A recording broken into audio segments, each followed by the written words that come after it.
오늘 주시는 말씀은 요한복음 1장 1절부터 14절까지 말씀입니다. 요한복음 1장 1절부터 14절까지 말씀. 저와 여러분 한 절씩 같이 교독하도록 하겠습니다. 태초에 말씀이 계시니라. 이 말씀이 하나님과 함께 계셨으니 이 말씀은 곧 하나님이시니라. 그가 태초에 하나님과 함께 계셨고 만물이 그로 말미암아 지은 바 되었으니 지은 것이 하나도 그가 없이 된 것이 없느니라. 그 안에 생명이 있었으니 이 생명은 사람들의 빛이라. 빛이 어둠에 비치되 어둠이 깨닫지 못하더라. 하나님께로부터 보내심을 받은 사람이 있으니 그의 이름은 요한이라. 그가 증언하러 왔으니 곧 빛에 대하여 증언하고 모든 사람이 자기로 말미암아 믿게 하려 함이라. 그는 이 빛이 아니요 이 빛에 대하여 증언하러 온 자라.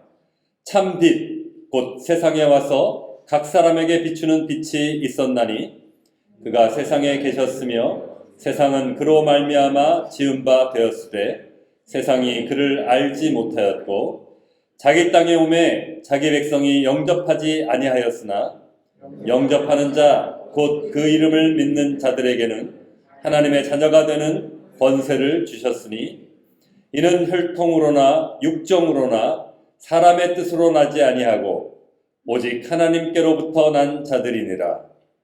말씀이 육신이 되어 우리 가운데 거하심에 우리가 그의 영광을 보니 아버지의 독생자의 영광이요 은혜와 진리가 충만하더라. 아멘. 살아계신 하나님 말씀입니다.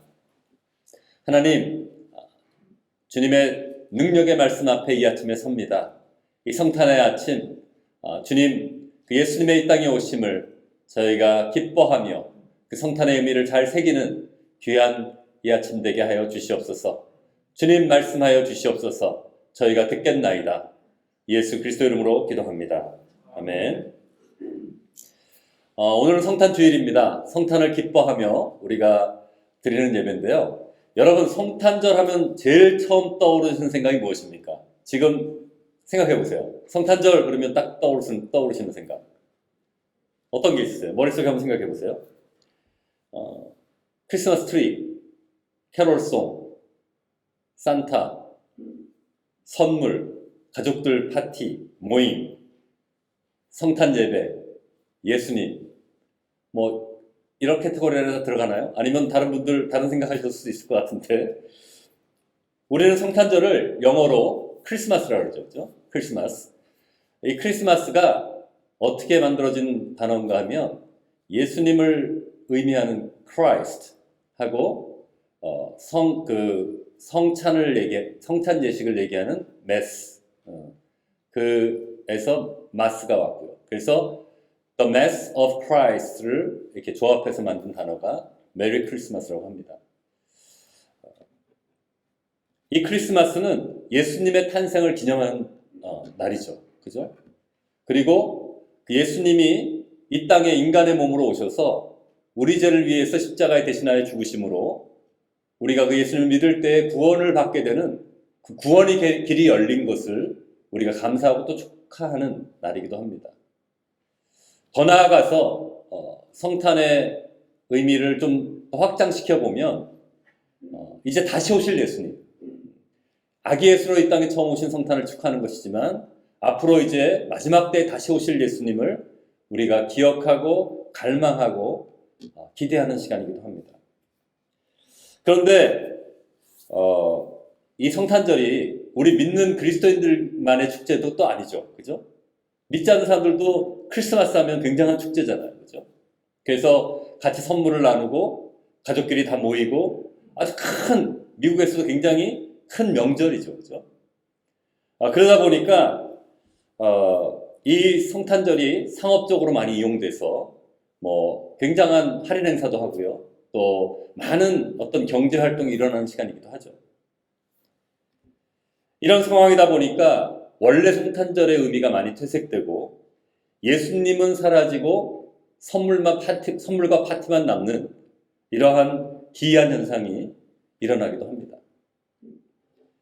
심지어는 성탄절 인사로 메리 크리스마스라고 인사를 하는 것이 너무 종교적인 색채가 강하다고 해피 할로데이즈라고 인사를 하라고 또 이렇게 얘기하기도 하죠. 리버럴한 사람들 쪽에서는. 뭐 그것이 너희 그리스도인들만의 축제냐? 성탄절은 온 지구상의 축제인데 왜 그런 종교적인 색채가 강한 메리 크리스마스라고 그러냐? 그거 안 된다. 그건 차별이다. 그러니까 해피 할로데이를 해라. 이런 얘기까지 나오죠. 주객이 전도되었다고는 할까요? 정작 성탄절의 주인공이신 예수님은 밀려나고 그리고 세상의 축제로 먹고 마시고 선물하는 그런 어떤 행사가 되고 마는 거죠. 우리 믿는 자들은 이 성탄절의 의미를 회복해야 됩니다. 예수님의 탄생을 기뻐하고 마음껏 축복하는 그런 진정한 성탄의 의미를 우리가 회복해야 되는 거죠. 우리가 세상에 빼앗긴 성탄절의 그 놀라운 의미를 우리가 다시 찾아야 되는 거예요. 오늘 이 성탄절을 축하하는 예배에서 예수님이 이 땅에 오셔서 구원의 길을 여시고 또 하나님의 나라가 이 땅에 임하게 하신 예수님의 초림으로 하나님의 나라가 임하게 됐다 그랬죠. 그렇죠? 제가 already but not yet이라는 그 얘기를 설명드리면서 이미 예수님이 이 땅에 오심으로 하나님의 나라가 도래하였고 임하였고 이제 예수님이 다시 오심으로 그것이 완성된다 그랬잖아요. 그 예수님이 이 땅에 오심으로 구원이 열리고 구원의 길이 열리고 하나님 나라가 임한 것을 우리가 마음껏 감사하고 영광을 돌리는 그러한 성탄절이 되기를 원합니다. 한번 그런 의미에서 한번 서로 한 번 더 인사할까요? 서로 이렇게 쳐다보시면서 메리 크리스마스 한번 인사할까요? 메리 크리스마스. 네, 메리 크리스마스. 네, 예수님이 오셨습니다. 네. 오늘은 이 요한복음을 통해서 그 예수님의 탄생의 의미를 한번 살펴보려고 합니다. 먼저 1절부터 5절 말씀 다시 한번 한 목소리로 같이 읽도록 하겠습니다. 태초에 말씀이 계시니라. 이 말씀이 하나님과 함께 계셨으니 이 말씀은 곧 하나님이시니라. 그가 태초에 하나님과 함께 계셨고 만물이 그로 말미암아 지은 바 되었으니 지은 것이 하나도 그가 없이는 된 것이 없느니라. 그 안에 생명이 있었으니 이 생명은 사람들의 빛이라. 빛이 어둠에 비치되 어둠이 깨닫지 못하더라. 이 요한복음은 우리가 신약 성경에 있는 복음서가 몇 개가 있죠? 네? 4개가 있죠. 그죠? 4개가 있는데 이 요한복음을 뺀 나머지 3개가 마태, 마가, 누가복음이에요. 그죠? 그 세 복음은 우리가 공관복음이라고 하죠. 그죠? 공관복음. 한문으로 공관복음이라는 그러니까 관점이 비슷하다는 거예요. 그래서 굉장히 중복되는 내용도 많이 있어요. 그리고 신학적으로는 하나의 그 소스에서 이렇게 파생돼서 같이 마태, 마가, 누가복음이 같이 이렇게 쓰여졌다. 제일 처음에 마가복음이 쓰여지고 또 Q라는 문서를 있다고 얘기를 하고 그것들을 같이 조합해서 마태복음과 누가복음이 나왔다고 이렇게 설명을 하기도 해요. 그래서 그 마태, 마가, 누가복음 3개만이 우리가 공관복음이라는 거예요. 요한복음은 공관복음이라고 표현을 하지 않습니다.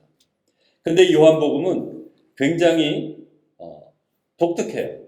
나머지 마태, 마가, 누가복음과 이렇게 예수님의 탄생이라든가 예수님의 십자가를 설명하는 과정들이 조금 달라요. 그래서 이 요한복음의 시작도 보면요. 다른 공관복음하고는 달리 마태복음 뭐 족보로 시작하고 이렇게 예수님 그러니까 누가복음은 그 사도행전에 이어서 누가가 그 보고하듯이 얘기하는 내용이 나오고 누가복음에 이제 예수님 탄생에 대해서 나오고 그 다음에 마가복음도 이렇게 예수님으로부터 시작되는 것들을 설명하는데 이 요한복음은 태초에 말씀이 계시니라 라고 시작해요. 제일 처음 시작이 태초에 말씀이 계시니라. 이 태초에 말씀이 계시니라 이 구절을 딱 들으면 뭔가 떠오르는 성경 구절 있지 않나요? 없어요? 저는 이 말씀 준비하면서 이 첫 구절 태초에 말씀이 계시니라 이 딱 구절을 딱 읽는데 창세기 1장 1절이 생각났어요. 태초에 하나님이 천지를 창조하시니라. 그죠? 뭔가 뉘앙스가 비슷해요. 그죠? 예. 태초에 말씀이 계셨다는 거예요. 마치 천지창조의 기사와 같이 요한복음 태초로 시작해요. 태초에 말씀이 계셨다는 거예요. 그런데 그 말씀이 하나님과 함께 계셨고 그 말씀이 곧 하나님이라고 했어요. 그러니까 태초에 말씀이 계셨어요. In the beginning was the Word 라고 이렇게 얘기를 해요. The Word was with God and the Word was God 이렇게 얘기를 해요. 그러니까 하나님이 태초에, 그러니까 말씀이 태초에 있었는데 그 말씀이 하나님과 함께 있었고 그 말씀이 곧 하나님이라는 거예요. 놀라운 선포죠. 여기서 말씀으로 표현하는 이 말씀이 누구죠? 뒤에 보면은 예수님이라는 걸 알 수 있어요. 그래서 14절에 보면, 우리가 오늘 읽었던 본문 제일 마지막 14절에 보면 말씀이 육신이 되어 우리 가운데 거하심에 우리가 그의 영광을 보니 아버지의 독생자의 영광이요 은혜와 진리가 충만하더라. 그러니까 지금 요한이, 사도 요한, 이 요한복음의 저자를 사도 요한으로 생각하거든요. 이 사도 요한이 제일 처음에 말씀을 등장시키는데 그것을 13절까지는 그 말씀이 누구인지를 정확하게 얘기는 하진 않지만 우리가 유추할 수 있었죠. 근데 14절에 와서는 그것이 독생자, 하나님의 독생자 아들이라는 그런 명확한 선포를 하고, 그 다음에 나중에 17절로 넘어가면 나중에 한번 읽어보겠지만 그 예수 그리스도라는 정확한 이름이 이제 등장하게 돼요. 그러니까 독생자 예수님을 요한은 1절에서 말씀이라고 표현한 거죠. 비록 사도 요한이 이 말씀이 예수님이라고 아주 명백하게 이렇게 얘기를 하지는 않지만, 그렇게 표현하지 않지만, 그래서 말씀이라고 표현하지만 처음부터 이 요한은 이 요한복음을 시작하면서 예수님이 누구신지에 대해서 이렇게 정확히 선포를 하고 들어가요. 예수님의 탄생 기사부터 시작해서 뭐 어떻게 태어났다 이 말씀이 아니라 예수님이 하나님이시라고 예수님의 신성을 아주 단도직입적으로 선포하고 들어가요. 요한복음. 다른 공간복음들은요, 마태, 마가, 누가복음은 아주 뜸을 들이고 심지어는 마가복음에서는 여러 번 어떻게 묘사를 하냐면 내가 메시아인 것, 예수님이 내가 올 메시아인 것을 절대로 그런 어떤 능력을 보고 이렇게 사람들이 막 깨달아서 막 이게 메시아가 아니야? 이렇게 하면 얘기하지 마라, 조용히 하라.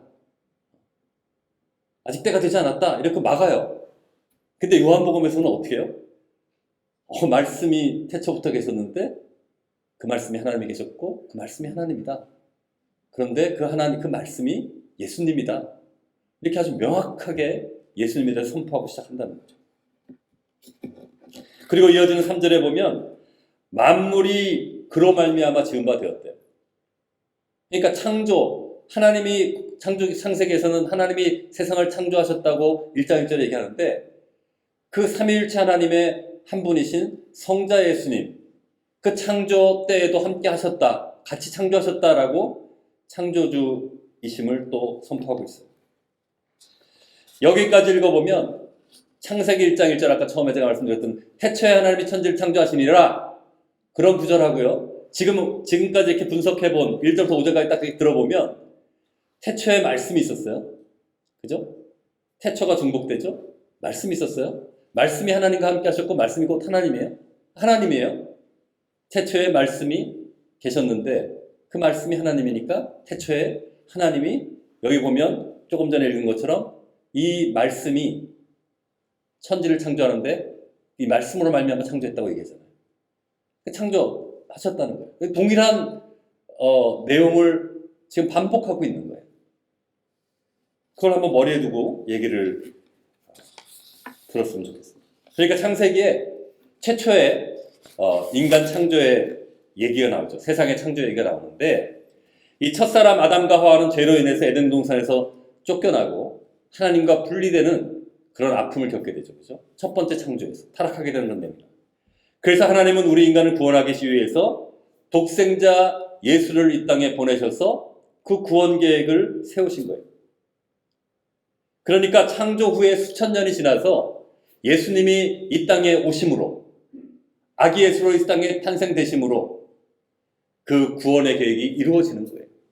그러니까 요한은 이 처음 창조의 기사와 그 예수님이 탄생한 이 시점, 신약 그 시점에 다시 이 창세기의 첫 창조를 브링업해서 가져와서 같이 이것들을 생각나게 하면서 이때 첫 번째 창조의 그 어떻게 보면 인간의 죄로 인해 타락한 그 안타까움을 이제 이 예수님이 어떤 의미에서는 재창조하는 듯한, 다시 새로운 창조를 하는 듯한 그 창조의 얘기로 요한은 시작하는 거예요. 그러니까 말씀인 예수님이 오셔서 인간의 죄를 해결함으로 소위 새 창조가 시작됨을 암시해 준다는 거죠. 다시 말하면 첫 창조에서 인간이 죄로 인해서 타락했는데 이제 이 땅에 오신 예수님을 믿음으로 죄사함을 받고 우리가 새 사람이 되는 구원의 길이 열리는 그 놀라운 새로운 창조의, 소위 말하자면 새로운 창조의 어떤 그 문을 여는 것들을 선포하고 있는 거예요.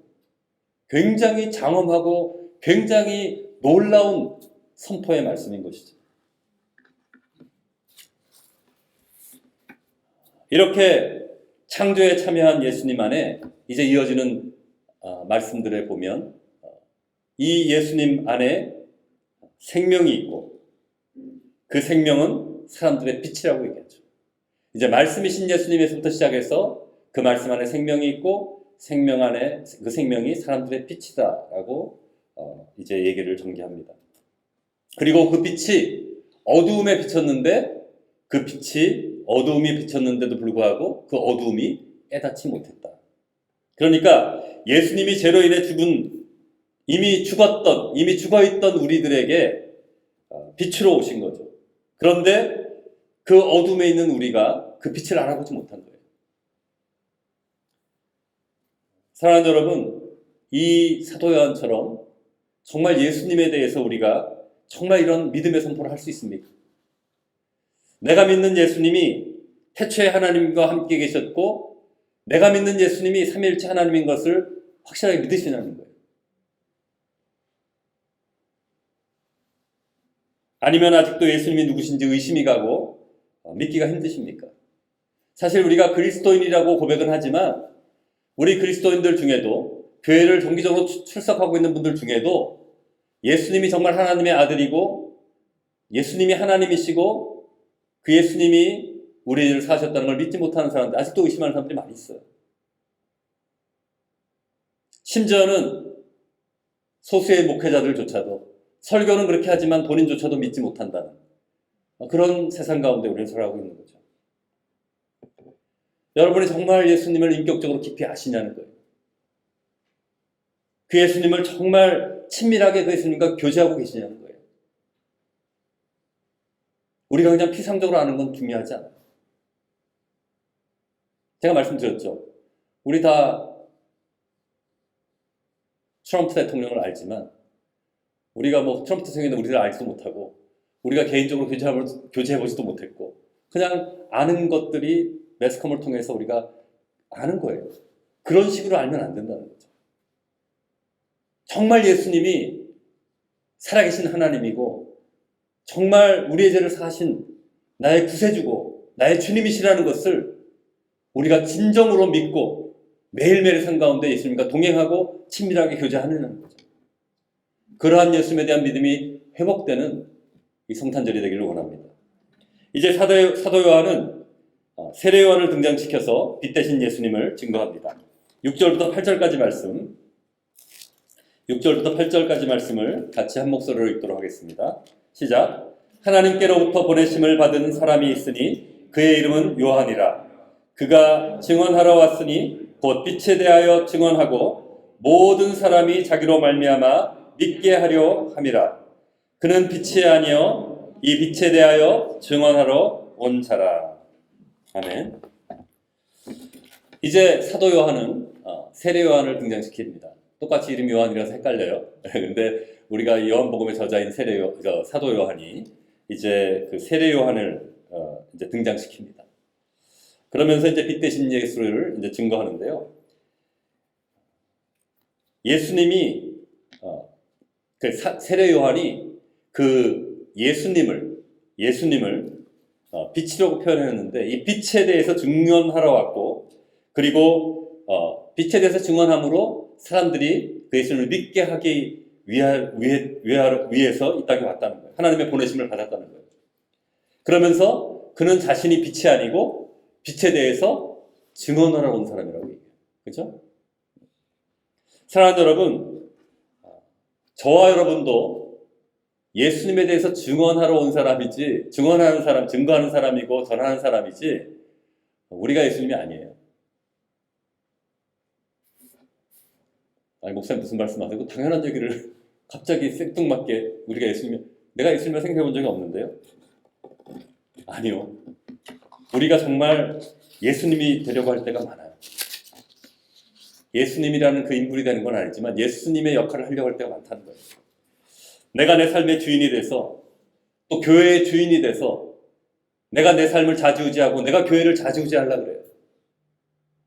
교회의 주인은 목사도 아니고 장로도 아니고 권사도 아니고 집사도 아니고 성도들이 아니에요. 교회의 주인은 예수님이세요. 교회의 머리 되신 분이 예수님이시고 우리는 그 몸인 거예요. 우리는 주님의 몸으로서 주님을 증거하고 주님이 맡기신 청지기의 사명을 감당하는 거예요. 내가 주인이 되려고 할 때 문제가 생기는 거예요. 교회에서.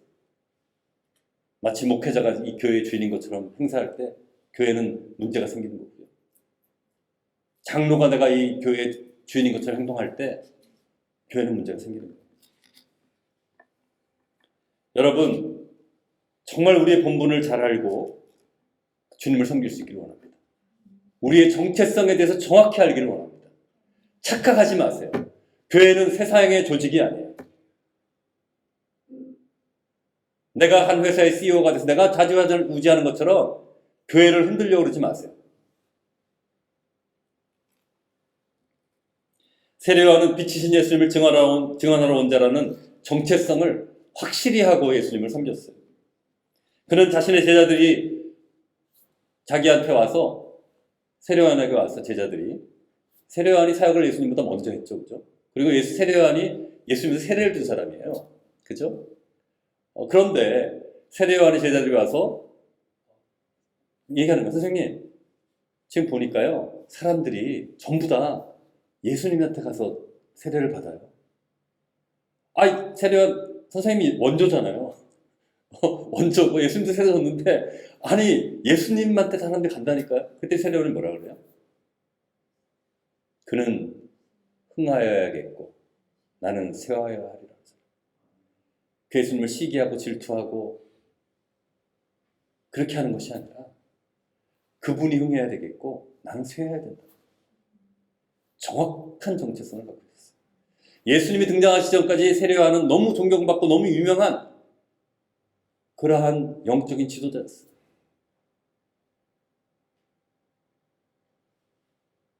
세상의 교회도 얼마나 그런 안타까운 경우가 많아요.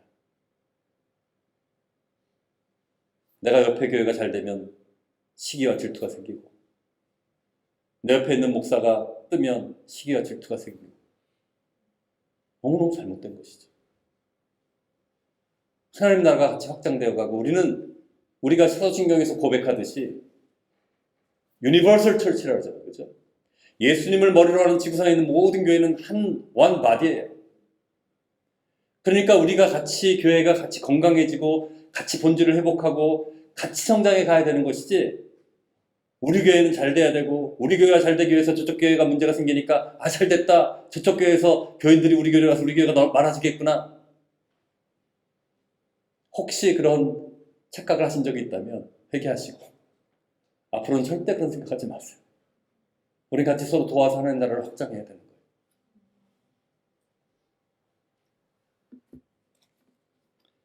사랑하는 여러분, 우리가 예수가 되려고 하지 않기를 바랍니다.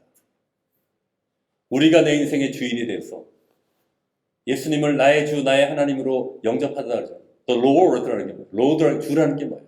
나의 주인이 되신다. 내가 내 인생의 주인이 되지 마시기를 원합니다. 예수님이 나의 주인, 인생의 주인이 되기를 원하고 그 예수님을 인정함으로 그 예수님께 순종하고 나아가는 우리가 되기를 원합니다.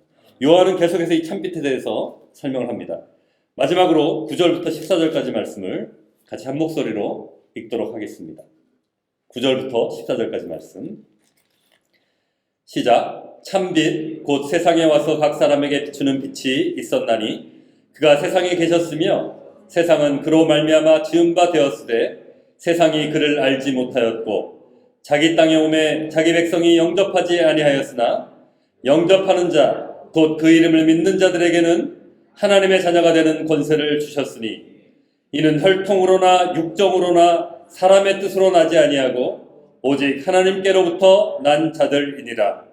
말씀이 육신이 되어 우리 가운데 거하심에 우리가 그의 영광을 보니 아버지의 독생자의 영광이요 은혜와 진리가 충만하더라. 아멘. 사도 요한은 이제 참빛 되신 예수님에 대해서 상세히 설명합니다. 참빛, 곧 세상에 와서 사람에게 비치는 빛이 있었는데 그 빛이 세상에 있었고 세상이 그로 말미암아 지은 바 되었대요. 다시 1절의 어떤 그 비슷한 내용은 다르지만 그런 식으로 이렇게 예수님에 대해서 설명을 하고 있어요. 그 빛이 세상에 계셨고 세상이 그 빛으로 말미암아 지은 바 되었는데 세상이 그를 알지 못했고 자기 땅에 오셨는데 자기 백성이 영접하지 않았대요. 우리가 로마서를 공부할 때 제가 이 구절을 한번 언급했는데 다시 말하면 참 빛이신 예수님을 사람들이 알아보지 못했죠. 그리고 배척했어요. 이게 역사적인 사실이죠. 그죠?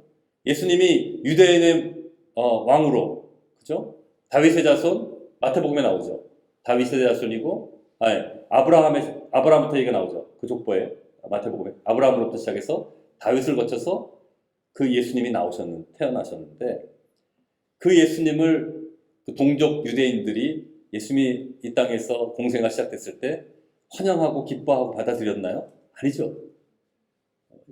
정말 죽이려고 안달이 났죠. 종교 지도자들도 그렇고 바리새인, 사두개인들 복음서에 나오는 내용이 다 그거잖아요. 계속 정말 예수님을 힘들게 하고 비난하고 핍박했죠. 지금도 많은 사람들이 예수님을 거부하고 있습니다.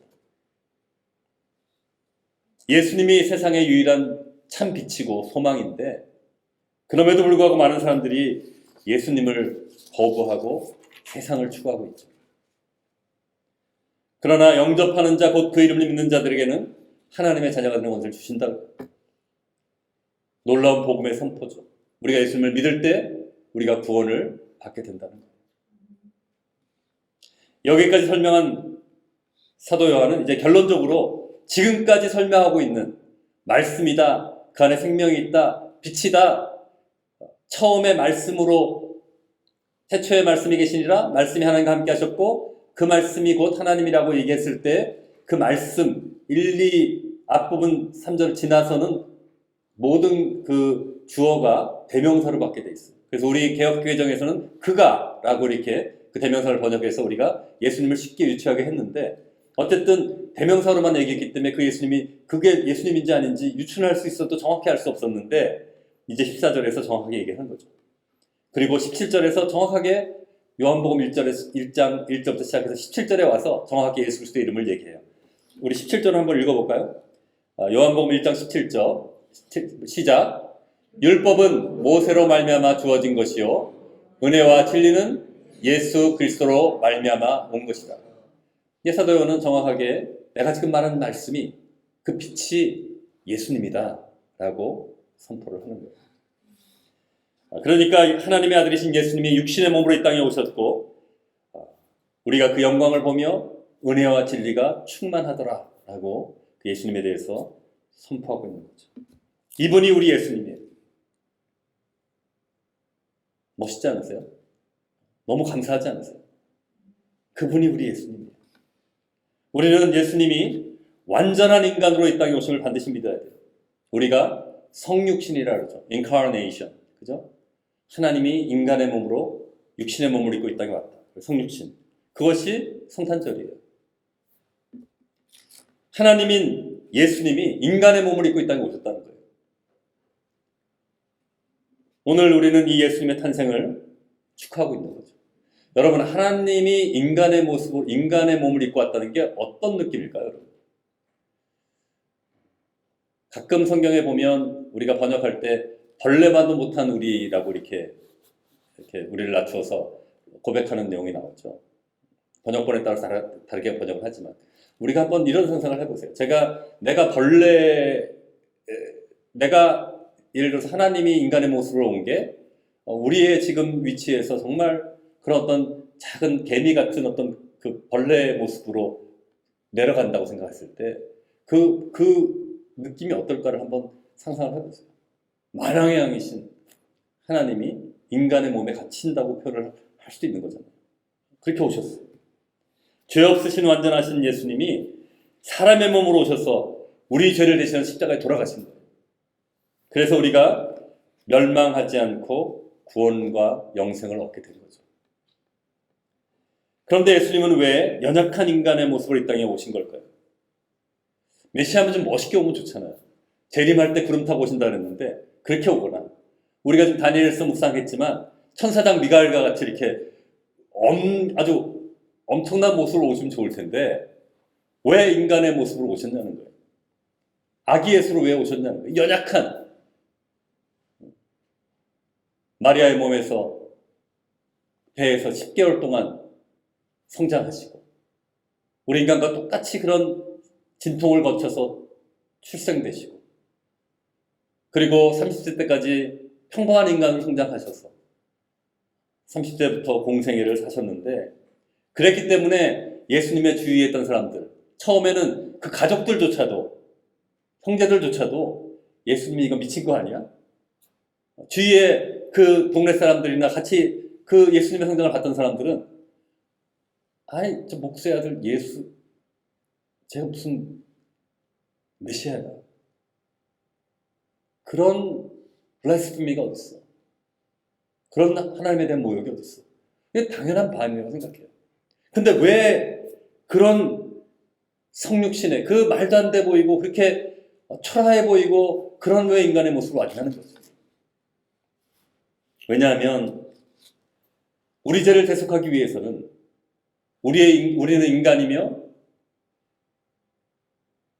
우리 죄를 대속하기 위해서는 어떻게 돼요? 우리 죄를 대속해야 되는 분은 죄가 없으셔야 돼요. 우리는 죄인이잖아요. 그죠? 누군가가 그 죄를 용서하려고 그러는데 대신 그 죄를 죄가를 치르려고 그러는데 본인도 죄인이야. 그런 죄인이 어떻게 다른 사람의 죄를 대신 하겠어요?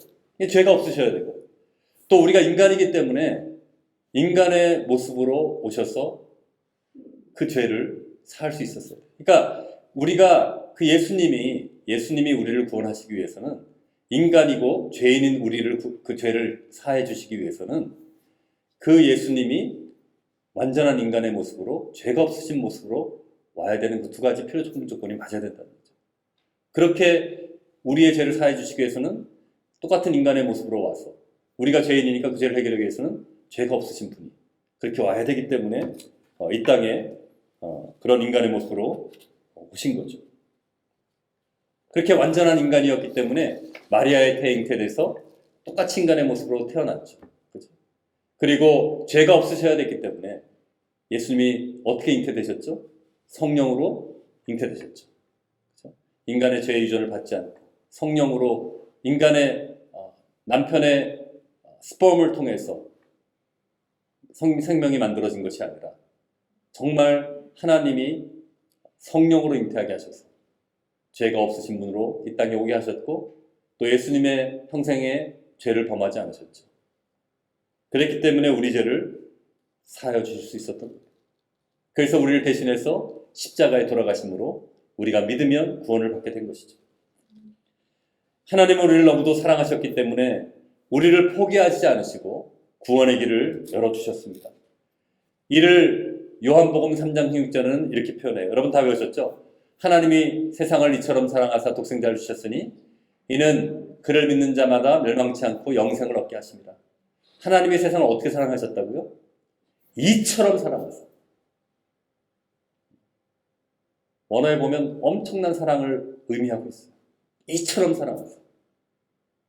그렇게 사랑하셨기 때문에 하나님은 하나님을 거역한 그 인간들을 그냥 멸망하게 내버려 두지 않으시고 당신의 독생자 예수를 인간의 몸으로 이 땅에 보내셔서 구원의 길을 열어주신 거죠.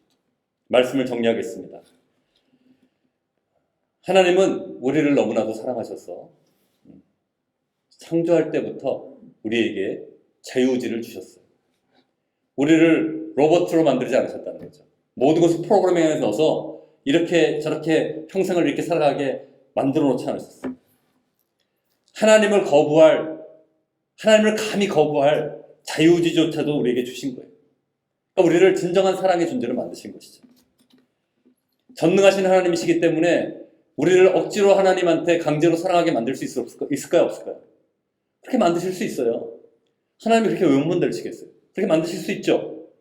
그런데 하나님은 그것이 진정한 사랑이 아니라고 생각하신 거예요. 그렇잖아요. 누군가가 나를 사랑할 때 여러분 자발적으로 사랑해야지 억지로 사랑하게 해서 사랑하면 그게 진정 사랑을 느낄 수 있을까요?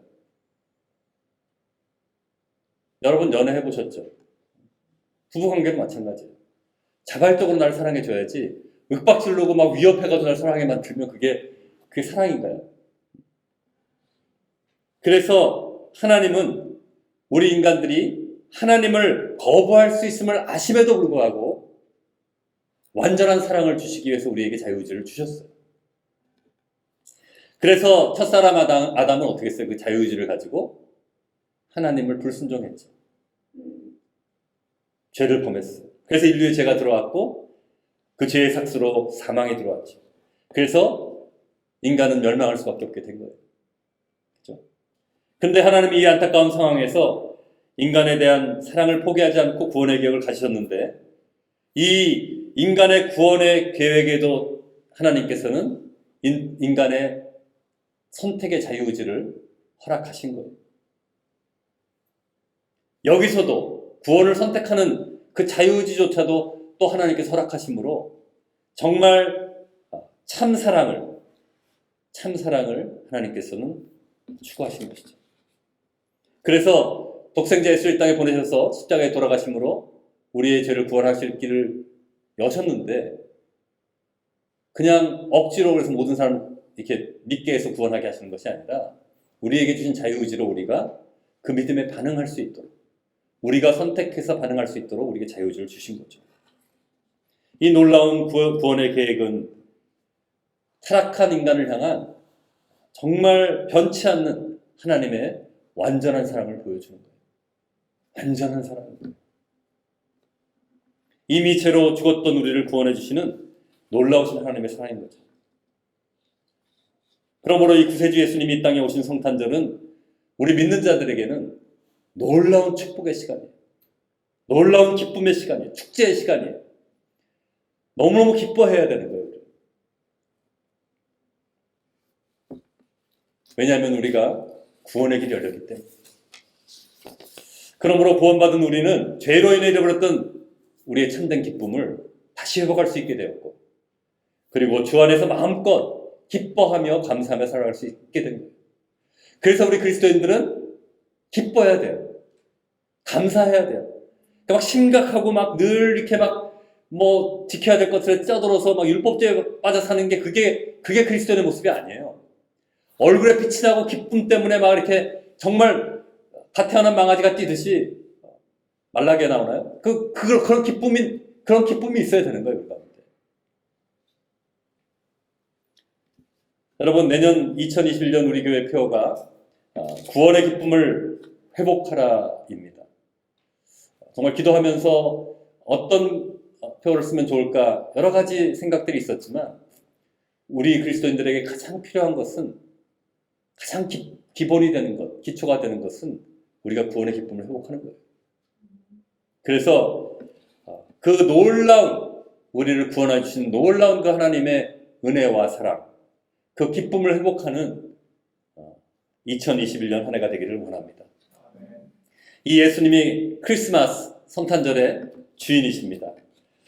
이 기쁜 성탄절에 우리 모두 또 하나님의 그 사랑과 기쁨을 또 경험하고 또 우리를 용서해 주시고 구원해 주신 하나님의 은혜를 충만히 누리는 그러한 주님의 기쁜 성탄절이 되기를 주님의 이름으로 축원합니다. 같이 기도하기 원합니다. 우리 같이 한번 기도할 때 하나님, 우리 죄를 사하시고 구원하여 주시기 위해 독생자 예수를 이 땅에 보내주셔서 감사를 드립니다. 그래서 이미 죄로 죽었던 우리를 용서하여 주시고 하나님의 자녀 삼아 주시니 감사를 드립니다. 우리가 구원받기 전 죄의 종으로 살아가며 죄 중에 살면서 참된 기쁨과 평안을 잃어버렸습니다. 이제 예수님으로 인해 구원받은 우리가 죄를 범하기 전 에덴 동산에서 누렸던 주님과의 친밀한 교제와 사랑을 회복하기 원하며 주님이 주신 기쁨을 마음껏 누릴 수 있기를 원합니다. 우리 한번 같이 통성으로 기도하며 나가겠습니다. 기도하겠습니다.